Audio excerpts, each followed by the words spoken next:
You have until sunset, Mr. Walker. Claire Harrington said it like she was confirming a meeting time, not telling a father and his little girl they were about to lose their home.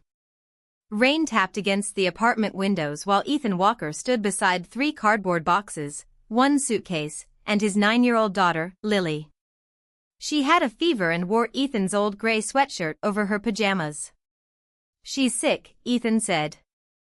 I just need one more night.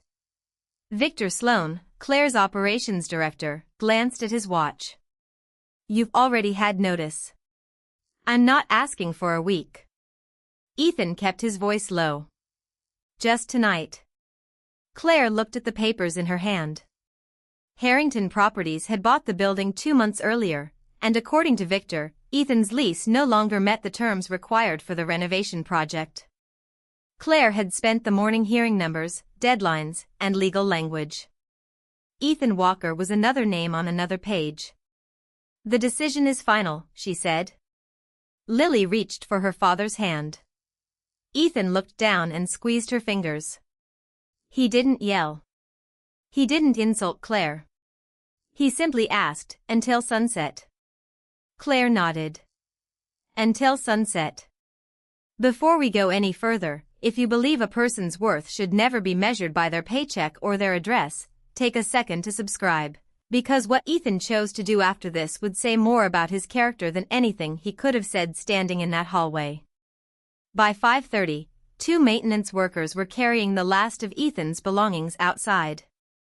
The rain had gotten heavier. Water darkened the cardboard boxes sitting near the curb. Lily sat on her suitcase beneath the narrow awning, holding her backpack against her chest. Dad. Yeah, kiddo. Did we do something wrong? Ethan stopped folding a blanket. No. Then why can't we stay? He looked toward Claire. She stood 20 feet away beneath a black umbrella while Victor spoke quietly beside her. Ethan could have told Lily that Claire didn't care. He could have blamed rich people, landlords, or the company. He didn't. Sometimes adults make decisions before they understand who those decisions hurt, he said. Lily thought about that. Are you mad? Ethan gave her a tired smile. A little. That got the smallest smile from her. As Ethan lifted the final box, he noticed the electrical panel near the stairwell. A brown mark ran along its edge. He had reported that panel twice. Nobody had fixed it. Ms. Harrington. Claire turned. What now? Ethan pointed toward the panel. You need to have that checked. Victor sighed. We're done here, Walker. I'm serious. The wiring in this building is old. I've worked industrial electrical for years. Something isn't right. Claire's expression hardened. If this is another attempt to delay, it isn't. Ethan picked up the box. I'm leaving. He walked past her, then stopped. Just get it checked. Claire said nothing. Ethan looked at Lily waiting in the rain, then back at the woman who had just taken away their home. One day, Ms. Harrington, you may need someone to give you more than the rules require. Victor gave a short laugh. Claire didn't. Ethan carried the box to his truck and drove away with Lily beside him. Less than 6 hours later, Claire Harrington would be standing inside her own home as smoke filled the hallway, and the man she had put out in the rain would be the one person close enough to help. The motel room smelled like old carpet and lemon cleaner. Ethan set the last box beside the small table while Lily sat on the edge of one of the beds, still wearing his gray sweatshirt. The digital clock read 6:43 in the evening. Outside, rain streaked across the window and headlights moved along the highway. How long are we staying here? Lily asked. Ethan pulled the blanket over her legs. Not long. How long is not long? Hopefully a couple of days. She studied his face. You say hopefully when you do not know. Ethan smiled. You are getting too smart. I was already smart. That is true. He touched the back of his hand to her forehead. She was still warm. He reached into the pharmacy bag and handed her a bottle of water with the medicine the pharmacist had recommended. Then he opened his wallet. 2 20s, a 10, and a few smaller bills. He counted them once and put them away before Lily could notice. The motel had already taken most of what he could spare. Tomorrow he would call about another apartment. Tonight he just needed Lily to rest. Dad. Yeah. Are we homeless? Ethan paused. That word landed harder than he expected. We have somewhere to sleep tonight. That is not what I asked. He sat beside her. Then here is the truth. We do not have our own place right now. But I have a job. I have some savings. And I have you. Lily leaned against his shoulder. And I have you. Exactly. After she fell asleep, Ethan went back to the truck for the box marked tools. His phone was inside. So was a folder he had grabbed from the apartment at the last minute. He opened it under the motel room light. 3 maintenance requests. 2 photographs. 1 handwritten note from the former building manager. The photographs showed the electrical panel near the stairwell. Dark discoloration around the cover. Loose fittings. Signs Ethan knew well. Before Lily was born, he had spent years working industrial electrical jobs. Factories, warehouses, old commercial buildings. He knew the difference between something ugly and something dangerous. That panel worried him. Ethan picked up his phone and checked his sent messages. His first report had gone out 6 weeks earlier. The second went out 11 days ago. No answer. He forwarded both messages to the general safety address listed on Harrington Properties website and attached the photographs again. His thumb hovered over the screen before he typed one more sentence. Please inspect this building as soon as possible. Families still live there. He read it twice and hit send. He did not mention the eviction. He did not ask for his apartment back. He did not threaten anyone. He just sent the warning. Behind him, Lily stirred. Dad. Ethan turned immediately. I am here. You are not leaving, right? No, sweetheart. He closed the folder and sat beside her until her eyes shut again. On the nightstand was an old photograph Lily kept in her backpack. Ethan in a volunteer firefighter jacket, his late wife beside him, both of them younger and smiling. He had not worn that jacket in years. After losing his wife, he had stepped away from the department. Lily needed a father at home more than the town needed another volunteer on call. Ethan turned the photograph face down, switched off the lamp, and listened to the rain. Across town, Claire Harrington was arriving home. And somewhere inside her 14-room house, the lights had just flickered for the first time. Claire Harrington hated quiet houses, which was unfortunate because hers was almost always quiet. She stepped through the front door just after 7 that evening and dropped her keys into a small ceramic bowl. The sound echoed through the entryway. 14 rooms. 3 fireplaces. A kitchen large enough for a restaurant. And tonight, like most nights, only Claire was there. She took off her coat and checked her phone. 17 unread emails. 4 missed calls. 1 message from Victor Sloan. Eviction completed. Walker is out. Renovation crew can start Monday. Claire stared at the message for a moment. She should have felt relieved. The apartment project had been falling behind for weeks, and the board wanted results. Instead, she remembered a little girl sitting on a suitcase in the rain. Claire locked her phone and walked into the kitchen. It was legal, she said quietly. Nobody answered. She opened the refrigerator, found a container of soup, and put it in the microwave. Her father used to tease her about eating dinner standing up. He had been gone 8 months now, but she could still hear him sometimes. Sit down, Claire. The company will survive 30 minutes without you. She had spent most of those 8 months trying to prove he was right. Harrington Properties had been carrying more debt than anyone outside the board knew. Several older buildings needed major repairs. Investors were nervous. Victor had presented one solution again and again. Sell what could not be saved. Renovate what could make money. Cut unnecessary expenses. Sentiment does not pay debt, he liked to say. Claire had started believing him. Her phone rang. Victor. Tell me you are not still working, Claire said. I was about to ask you the same thing. What is it? Good news. The Walker unit was the last holdout on that floor. We can move forward. Claire leaned against the counter. His daughter was sick. A short pause. Claire, do not do this. Do what? Turn a business decision into a personal one. I am not. Good. Because the numbers finally work. Claire looked through the dark kitchen window. Rain covered the glass. Did maintenance ever check the electrical complaints at that building? Victor went quiet for half a second. What complaints? Walker mentioned the wiring. He was being evicted. People say things. He did not sound like he was bluffing. Victor sighed. I will have someone look at it. Tomorrow. Tomorrow, he promised. They ended the call.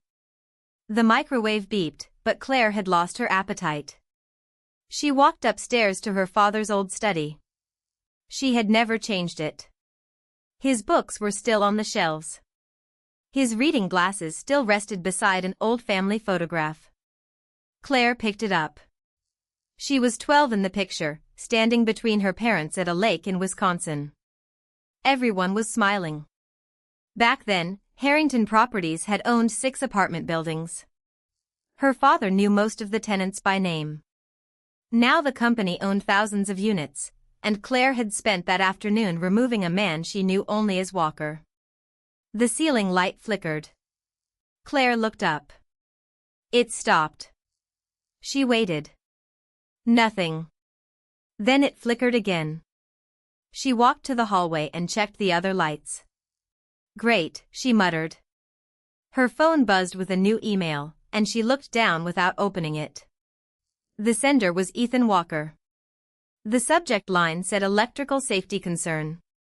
Claire stared at his name. She remembered his final words in the rain.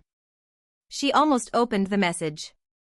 Instead, another call from a board member appeared on the screen. Claire answered it and walked back toward the stairs.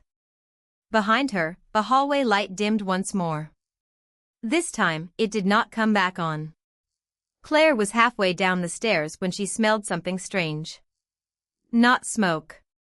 Not yet. It smelled like hot plastic. She stopped and looked toward the dark hallway behind her. Hello. The word sounded stupid the second she said it. She lived alone. Then a sharp beep came from downstairs. One smoke detector. Then another. Claire ended the call with the board member and hurried toward the kitchen. Come on. She reached for a light switch. Nothing happened. The house went dark except for the glow of her phone. Another alarm started upstairs. Claire opened the utility closet near the kitchen, but the smell was stronger there. She shut the door immediately. Her phone showed 7:28. She called emergency services. My house is filling with smoke. Are you outside, ma'am? Not yet. You need to leave now.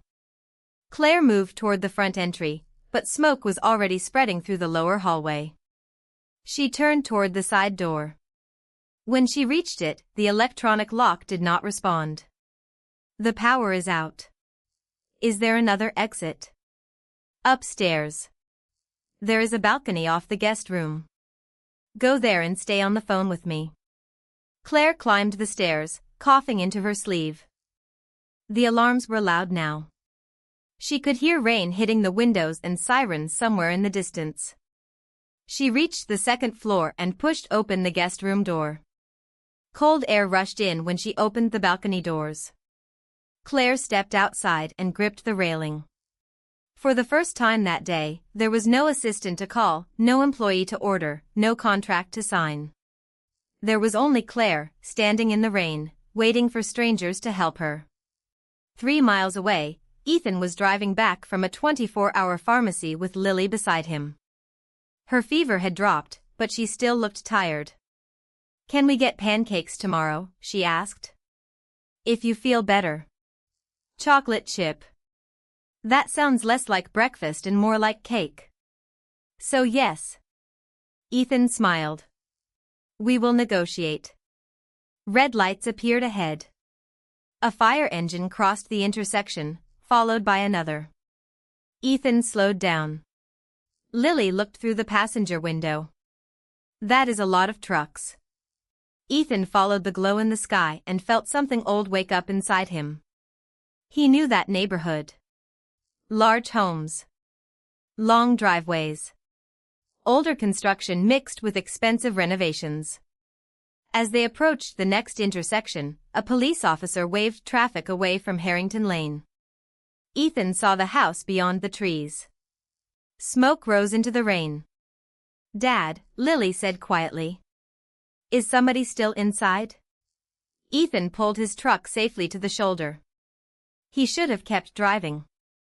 Lily needed rest. He had left the volunteer department years ago. This was no longer his job. Then he saw a firefighter pointing toward the second floor. A woman stood on the balcony. Ethan froze. Even from that distance, he recognized her. Claire Harrington. "Stay in the truck," he told Lily. "Dad. I am just going to talk to them." Ethan walked toward the emergency vehicles. A firefighter turned, stared at him, then pulled off his helmet. Ethan Walker. Ethan recognized Mike Dawson, a man he had served beside years earlier. "What happened?" Ethan asked. "Electrical fire, maybe.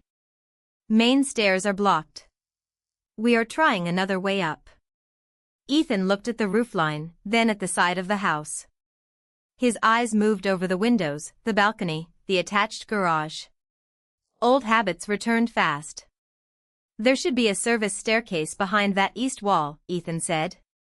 Mike looked at him. "How do you know?" "Same floor plan as the old Whitmore house. I worked electrical on one like it." Mike glanced toward his captain. Ethan looked back at Lily. A female police officer was standing near the truck now, speaking gently to her through the open window. Lily watched her father with wide eyes. Ethan walked over. "I need you to stay with Officer Ramirez for a few minutes." Lily grabbed his hand. "You promised you were not leaving." Ethan knelt beside her. "And I am coming back." "Promise." "Promise." He stood and turned toward the house. Above him, Claire looked down through the rain and finally saw the man standing beside the firefighters. The man she had put out of his home only hours earlier. Mike caught Ethan by the arm before he reached the front walk. "You are not on the department anymore." "I know."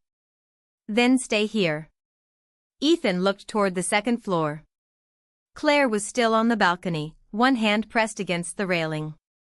"The East Service stairs," Ethan said. "If the renovation did not remove them, they come up behind the guest rooms." Mike looked at the captain, who had heard him. "You sure?" the captain asked. "I worked on the same floor plan 12 years ago. There should be a narrow access door beside the garage." The captain gave 2 firefighters a quick signal. Ethan stayed where he was until one of them called back. "Door is here." Mike looked at Ethan. "You remember the layout." "Enough." A few minutes later, Ethan was wearing spare protective gear and following Mike through the service entrance. He did not rush ahead. He listened. He pointed out the turn he remembered. The air smelled sharp and hot, and alarms echoed through the house. "Stairs should be left," Ethan said. There. They found them behind an old interior door.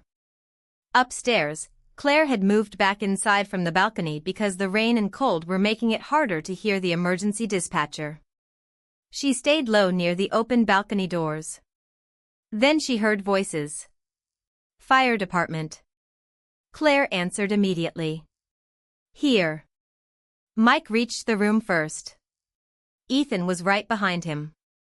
Claire stared at Ethan through the dim light. For a second, she seemed more confused than relieved. You. Ethan moved closer and handed her an emergency breathing mask. Put this on. Claire did not take it at first. Why are you here? Claire. It was the first time he had used her first name. Put it on. She obeyed. Mike checked the hallway. We need to move. Claire looked at Ethan. After what I did to you. Ethan adjusted the mask gently. Breathe first. Talk later. They started toward the service stairs. Halfway there, a loud crack came from somewhere above them. Mike stopped and redirected them through another room. Ethan stayed beside Claire, keeping her focused on his voice. Look at me. She did. Slow breaths. I cannot see anything. You do not need to. Stay with us. They reached the stairs. Claire hesitated. Ethan held out his hand. She stared at it. Hours earlier, that same hand had carried wet cardboard boxes from the apartment she had taken from him. Now it was the hand guiding her home through the dark. She took it. Outside, Lily stood beside Officer Ramirez under a large umbrella. She watched the doorway without blinking. He said he would come back, Lily whispered. Then we believe him, Officer Ramirez said. Mike appeared first. Claire came next, wrapped in a firefighter's coat. People rushed toward her, but Claire turned immediately. Ethan had stopped inside to help another firefighter move around a fallen section of ceiling that had blocked part of the path. Where is he? Claire asked. Nobody answered right away. Lily stepped out from beneath the umbrella. Where is my dad? Then Ethan appeared through the doorway. His gear was covered in dust, and he moved slowly, but he was walking. Daddy. Lily ran to him. Ethan dropped to one knee and opened his arms. I told you. You took forever. Yeah. Sorry about that. She held on to him. Over Lily's shoulder, Ethan saw Claire watching them. Her face looked different now. No cold expression. No executive voice. Just shock. Why? Claire asked quietly. Ethan stood. Why what? Why would you come back for me? Ethan looked at Lily, then back at Claire. Because my daughter was watching. Claire said nothing. Ethan took Lily's hand. She learns who I am from what I do. For once, Claire Harrington had no answer. By 9 that night, Claire was sitting in a hospital room with a warm blanket around her shoulders and Ethan Walker's words stuck in her head. She learns who I am from what I do. A nurse had checked her twice and told her she was lucky. Claire did not feel lucky. She felt embarrassed. Small. Awake in a way she had not been for years. Her phone was on the table beside her when Victor walked in. Thank God, he said. I came as soon as I heard. Claire looked at him. Ethan Walker saved me. Victor stopped. Walker. He knew the layout of the house. He helped the firefighters reach me. Victor pulled out a chair. That is unexpected. That is one word for it. Claire picked up her phone. I want his eviction reversed tomorrow morning. Victor's face changed. Claire. And I want every electrical complaint from that apartment building on my desk. You need to rest. Tomorrow morning, Victor. He nodded slowly. Of course. But when Victor left the hospital, he did not call the leasing office. He called the head of information technology. I need everything submitted by Ethan Walker in the last 90 days. 20 minutes later, Victor was sitting in his car reading Ethan's reports on his tablet. The first complaint was 6 weeks old. The second was 11 days old. Then there was the message Ethan had sent from the motel that evening. Photographs. Dates. Clear warnings. Victor stared at the screen. If investigators connected those reports to the electrical problems across Harrington properties, the company could face questions Victor had spent months avoiding. He made another call. Those maintenance tickets were never approved, he said. Move them out of the active system. The voice on the other end hesitated. Sir, there is an audit history. Victor tightened his grip on the phone. Then follow company retention procedure and send the records to legal review. Tonight. Back at the motel, Ethan sat at the little table while Lily slept. His phone would not stop buzzing. Mike had told someone Ethan helped at the fire, and now local reporters were calling. Ethan ignored every number he did not recognize. He wanted sleep. He wanted Lily healthy. He wanted tomorrow to be boring. At 7:15 the next morning, someone knocked on the motel door. Ethan opened it and found 2 investigators standing outside. Ethan Walker. Yes. We would like to ask you some questions about last night's fire. Ethan glanced back at Lily. Can this wait? We would prefer to do it now. Ethan stepped outside and pulled the door almost closed behind him. What do you need? One investigator opened a notebook. You were evicted by Harrington Properties yesterday. Yes. And you contacted Claire Harrington afterward. I sent a safety report. About electrical problems. Yes. The investigators exchanged a look. Ethan noticed it. What is this really about? Before either man answered, a news van turned into the motel parking lot. Then another. A reporter stepped out holding a microphone. Ethan's stomach dropped. Lily opened the motel door behind him. Dad. Cameras turned toward them. Ethan immediately stepped between Lily and the parking lot. Go inside, sweetheart. Are you in trouble? No. But the reporters were already calling his name. One shouted, Mr. Walker, were you angry about being evicted? Another asked if he had been near Claire's property before the fire. Ethan looked at the investigators. You think I did this? We are asking questions. Ethan took a slow breath. Then ask.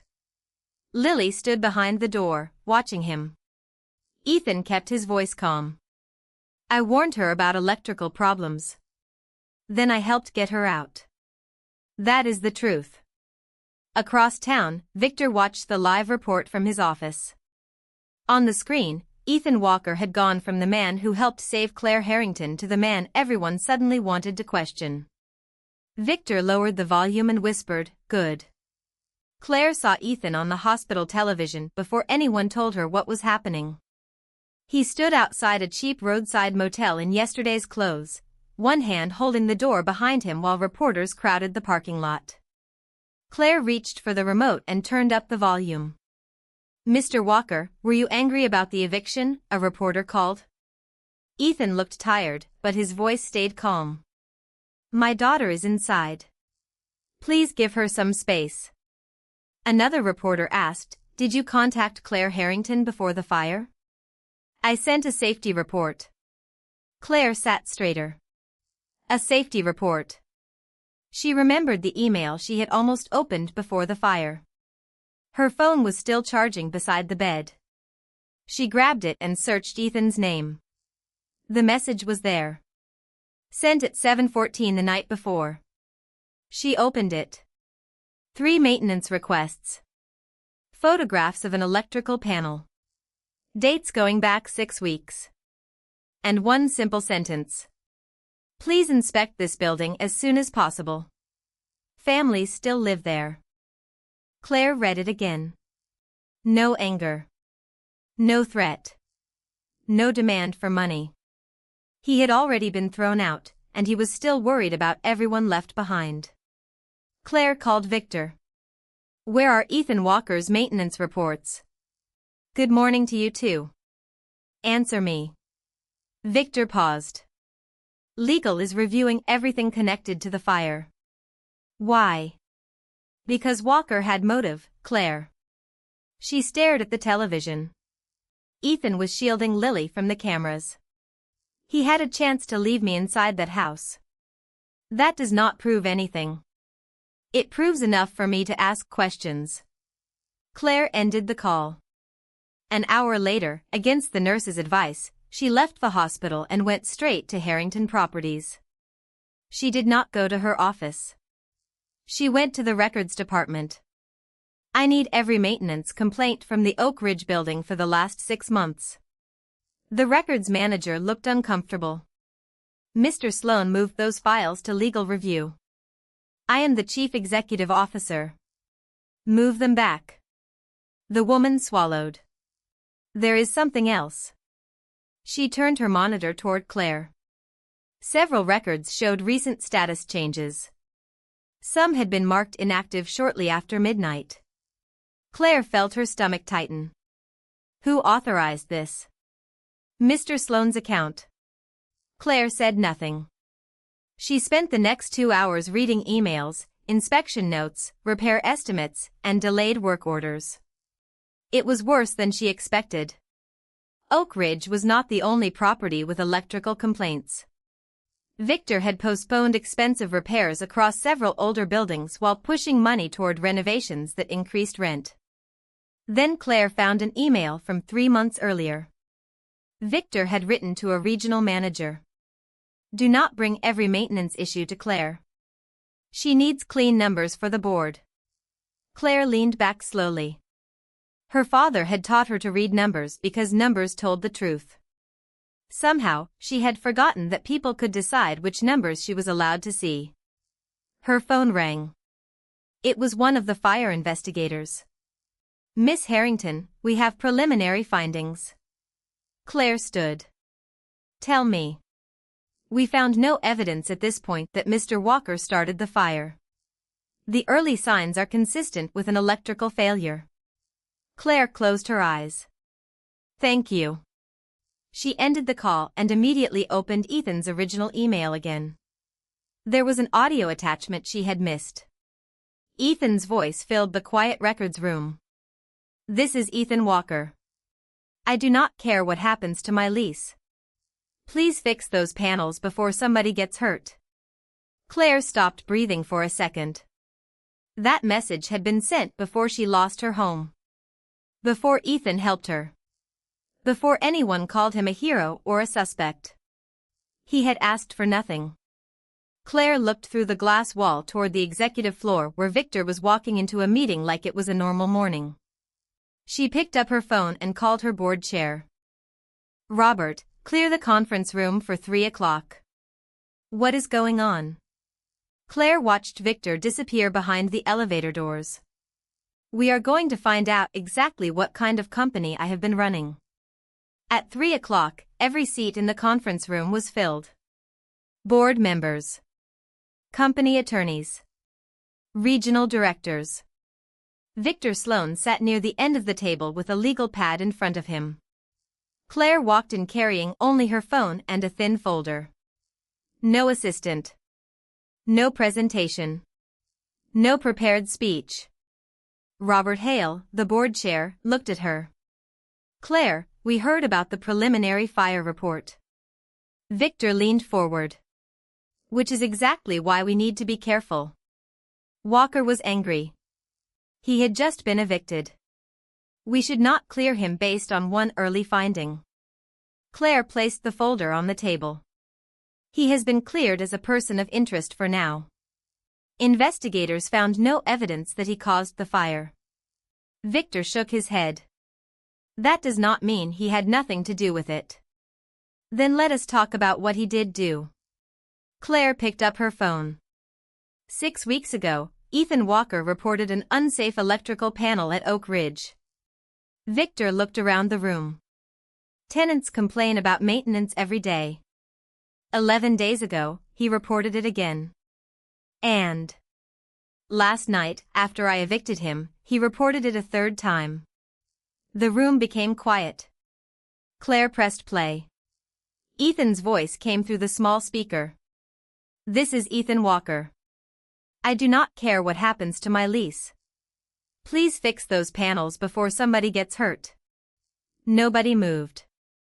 Victor stared at the table. Claire stopped the recording. That was sent before the fire. Robert looked toward Victor. Did you receive these reports? Victor cleared his throat. My department receives thousands of work orders. Claire opened the folder. Your account changed their status shortly after midnight. Legal review. You did not send them to legal review. You tried to bury them. Victor's face tightened. That is not fair. Claire slid copies across the table. Neither was removing families from their homes while delaying safety repairs. One attorney began reading.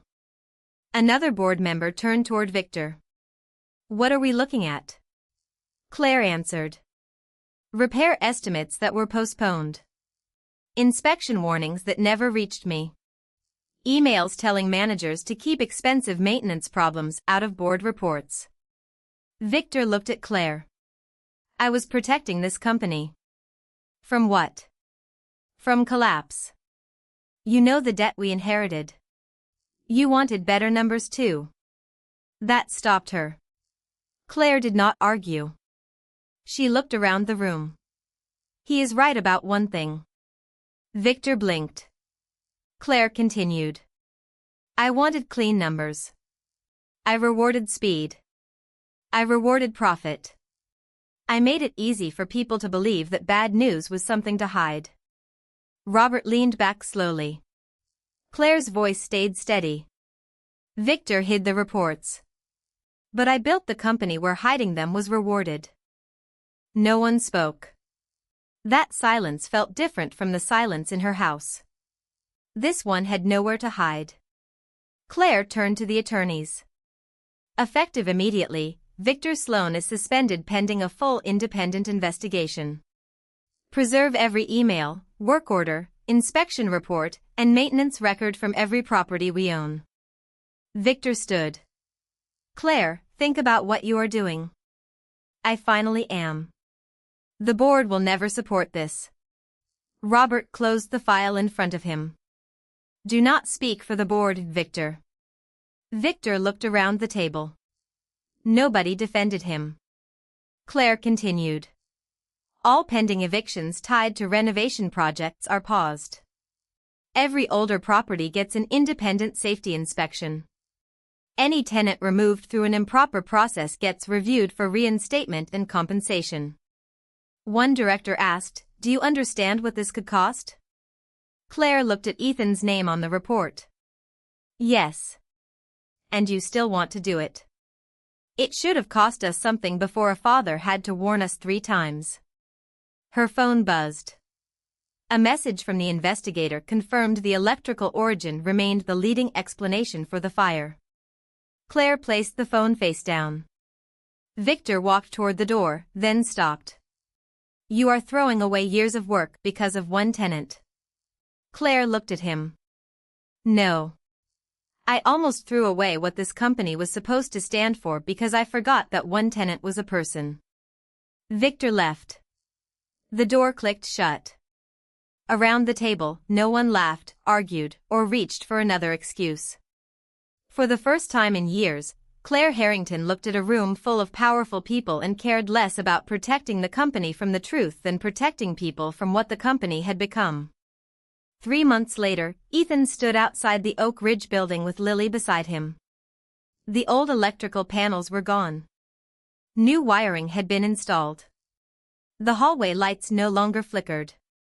The building still looked like the same place, but the people inside did not have to wonder whether their complaints would disappear into an office somewhere. Claire had kept her word. Every delayed safety report had been reviewed. Several families who had been pushed out during the renovation plan had been offered their apartments back or given compensation. Victor Sloan was gone, and the independent investigation was still working through years of records. Claire did not hide from any of it. One Saturday morning, she drove to Oak Ridge alone. No driver. No lawyers. No cameras. Ethan was helping Lily carry a small box upstairs when Claire approached them. "Mr. Walker." Ethan turned. "Miss Harrington." Lily smiled a little. "You can call him Ethan." Claire almost laughed. "Thank you, Lily." She held out an envelope. "I wanted to give you this myself." Ethan opened it. Inside was an offer for a renovated apartment with the first year fully covered. He read it and handed it back. "I cannot take this." Claire looked surprised. "Why not?" "Because there were other families. They are being helped too." "Then good." "Ethan, this is not charity. This is me trying to make something right." He looked at her for a moment. "Then do not make it right for me because I happen to be standing near your house that night. Make it right for everybody who never got the chance to make you listen." Claire lowered the envelope. "I am trying." "I know." That answer surprised her more than anger would have. Ethan was not interested in punishing her forever. He just wanted the lesson to matter. Claire reached into her bag and pulled out another folder. "Then maybe you will accept this." Ethan opened it. It was a job offer. Independent Director of Residential Safety. Full authority to inspect Harrington properties, report directly to the board, and stop renovation work when safety concerns were ignored. Ethan looked up. "You are serious." "Very. I do not have an executive background." "You noticed what my executives missed." Ethan gave a small smile. "That is not the same thing." "No. It is better." Lily leaned toward the folder. "Does it pay more than Dad makes now?" Ethan looked at her. "Lily." Claire smiled for real this time. "Yes." Lily nodded. "Then I think you should listen to the Chief Executive Officer." Ethan laughed, and even Claire joined him. A week later, he accepted. Not because Claire rescued him, and not because he owed her anything. He accepted because the job gave him a chance to make sure another family would not be ignored. On his first morning, Lily handed Claire something small. It was the old key from their former apartment, darkened from years of use. Claire turned it over in her palm. "Why are you giving me this?" "So you remember." "Remember what?" Lily looked toward Ethan. He let her answer. "That having a key does not always mean you feel safe at home." Claire closed her fingers around it. She understood. If this story made you think about someone who chose kindness when anger would have been easier, take a moment to like the video, subscribe, and tell us in the comments what you would have done in Ethan's place. Sometimes the quiet choices are the ones worth talking about. Claire kept that old key in her desk from then on. Not as a reminder of the house she lost, but of the person she had almost become. Ethan never asked anyone to call him a hero.